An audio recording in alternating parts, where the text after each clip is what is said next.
इसे हम बोलते हैं मियोसिस, ये एक नाम है। बताओ, चलूं आगे? सारे लोग पक्का मेरी बातों से तैयार हैं, क्लियर है? अब देखो भैया, पहले तो इसकी डेफिनेशन लिख देते हैं कि डेफिनेशन क्या होता है।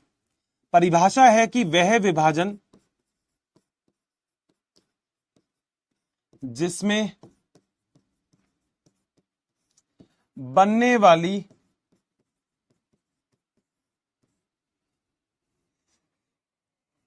संतति कोशिका में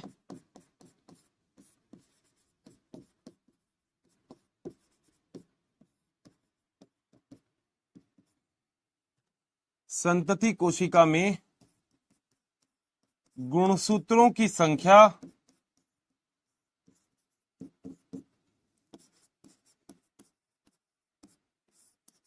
मात्र कोशिका के या कोशिका से आदि होती है।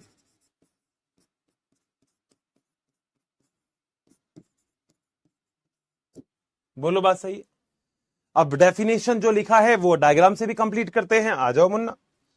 अगर आपने ऐसे करके कोई कोशिका लिखी जिसमें अंदर गुणसूत्रों की संख्या 46 है, तो इससे जो बनने वाली दो कोशिकाएं हैं उनमें भी जो गुणसूत्रों की संख्या होगी वो कितनी होगी? बोलो, 46 होगी या आधी होगी? अरे हर्षित सर 46 कैसे होगी? तो मैंने कहा फिर सर इसके अंदर गुणसूत्रों की संख्या तो आधी होगी। मैंने कहा कितनी? सर 23। बोलो, क्या पॉइंट क्लियर है? अगर मात्र कोशिका में गुणसूत्रों की संख्या 46 यानी कि 2n है, ठीक है, ये 2n का मतलब तो जानते होंगे, इसका मतलब है द्विगुणित। तो संतति कोशिकाओं में गुणसूत्रों की संख्या अगुणित होती है। अगुणित, ये भी क्या है? अगुणित। इसका मतलब ये भी है n और ये भी है n, और इसी को ही कौन सा विभाजन कहते हैं? अर्धसूत्री विभाजन। बताओ, क्या पॉइंट क्लियर है? बताओ, डन है? इससे आसान कुछ नहीं हो सकता बायोलॉजी के अंदर। डायग्राम से ही सब कुछ समझ में आ रहा है। डेफिनेशन देखो, वह विभाजन जिसमें बनने वाले संतति कोशिका में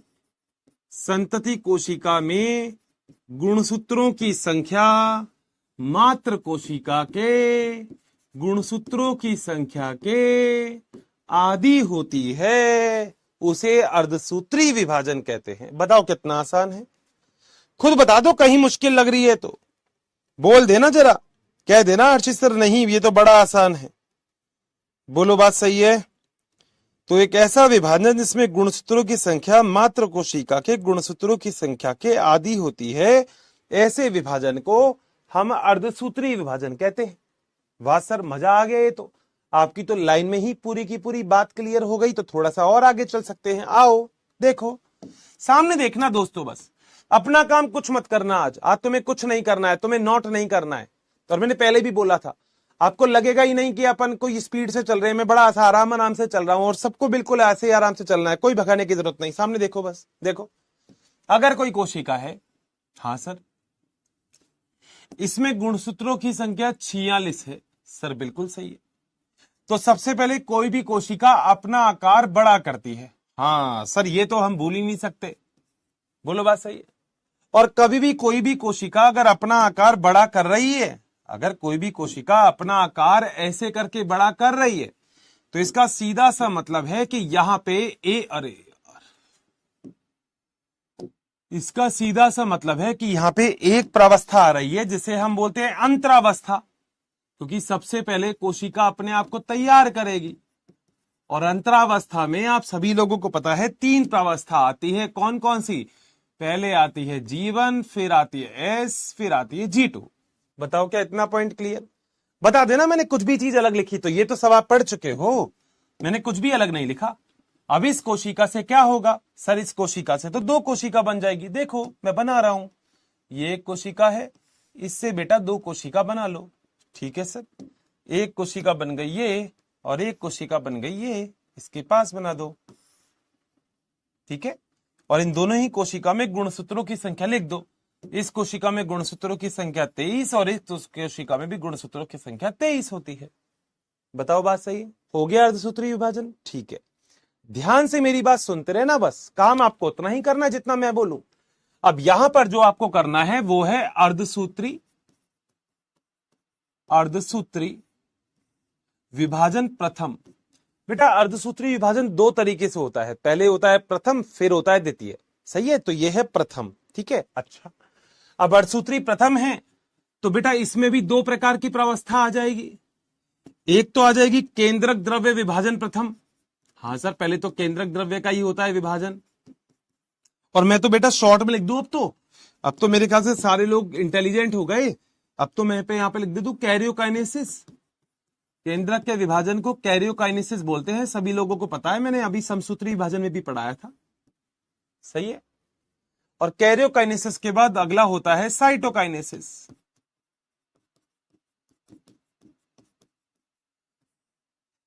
अब जब ये अर्धसूत्री प्रथम है तो ये कैरियोकाइनेसिस प्रथम है, ये भी साइटोकाइनेसिस प्रथम है।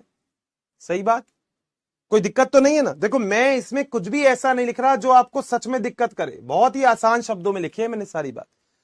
अब आपने भी पढ़ा था कि कैरियोकाइनेसिस कितने पार्ट में विभक्त होता है। हाँ सर बिल्कुल हम पढ़ चुके हैं। मैंने कहा कितने पार्ट में? सर अभी बताते हैं। मैंने कहा बोलो तो। अरे sir prophase, metaphase, anaphase, telophase लिख दो सर। मैंने कहा ये लो, ये है प्रोफेज, ये है मेटाफेज, ये है एनाफेज और ये है टीलोफेज। बताओ क्या पॉइंट क्लियर है क्या? तभी मैंने आपसे कहा था कि अगर आपको समसूत्री विभाजन याद है तो आप अर्धसूत्री विभाजन में कभी कोई दिक्कत करोगे ही नहीं, आप कर ही नहीं सकते। जब ये सारी चीजें लिख दी तो बेटा ये क्या है? प्रथम। ये भी क्या है? प्रथम।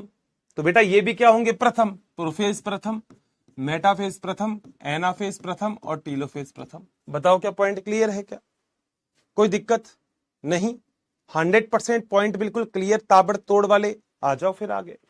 अब इसके बाद क्या होगा बेटा? अब जो आपको याद रखनी है वो अब की बात है।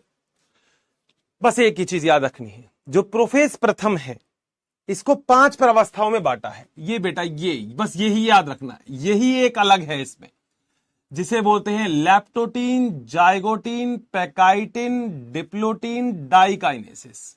लिख देता हूं, ये होता है लैप्टोटीन, ये होता है जाइगोटीन, ये होता है पैकीटीन, ये होता है डिप्लोटीन और ये होता है डाइकाइनेसिस। बोलो क्या पॉइंट क्लियर है? ले जा पे डी डा। ले से लैप्टोटीन, जा से जाइगोटीन, पे से पैकाइटिन, डी से डिप्लोटीन, डा से डाइकाइनेसिस। बस हो गया, बस यही हो गया, बस अब कुछ नहीं करना। अब बस हो गया, सारा काम कंप्लीट कर लिया तुमने, तुम्हारा सारा काम कंप्लीट हो गया। आ जाओ, कर लिया ये सारा? हाँ जी सर। अब क्या होगा? अब बेटा ये कोशिका वापस से अपना अपना आकार बढ़ाएगी, ये कोशिका भी अपना आकार बढ़ाएगी और ये कोशिका भी अपना आकार बढ़ाएगी, दोनों कोशिका, क्योंकि अर्धसूत्री प्रथम हो गया, अब अर्धसूत्री द्वितीय होगा।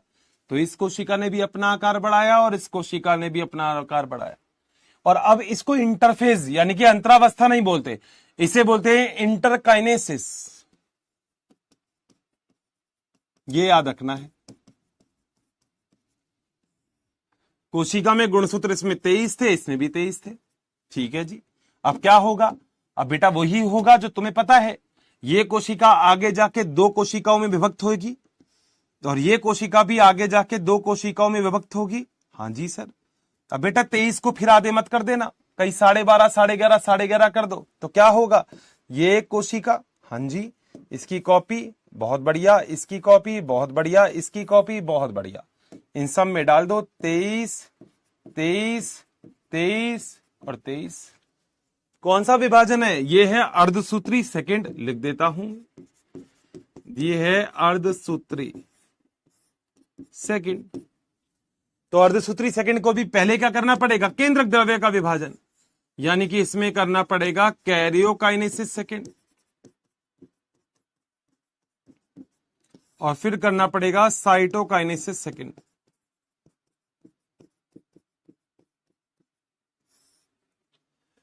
कैरियोकाइनेसिस कर दो सेकंड और साइटोकाइनेसिस भी कर दो सेकंड। हो गया? पक्का?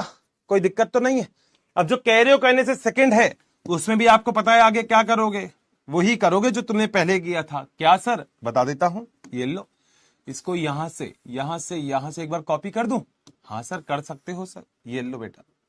ओके, बहुत बढ़िया। तो इसको देखो यहां से मिटा देता हूं थोड़ा सा, और इसको थोड़ा सा यहां कर देता हूं ये, और बेटा ये भी रब कर देता हूं, और यहां